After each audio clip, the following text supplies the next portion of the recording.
श्रावण महिन्यातील दुसरा आणि सगळ्यात महत्त्वाचा आनंददायी असा सण म्हणजे मंगळागौर।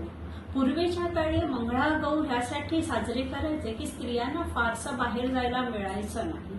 अशा वेळेला श्रावणी महिन्याच्या मंगळवारी नववधूसाठी मंगळागौर केली जायची। म्हणजे मंगळागौरीची पूजा होऊन सगळ्या स्त्रिया एकत्रित होऊन काही खेळ खेळायचे। अशा वेळेला थालीपीठ, दही आणि वालाचे बीळ ह्याचा नैवेद्य दाखवून तो सगळ्यांना वाटायचा। त्याच्यानंतर झिम्मा, फुगडी यासारखे खेळ खेळायचे।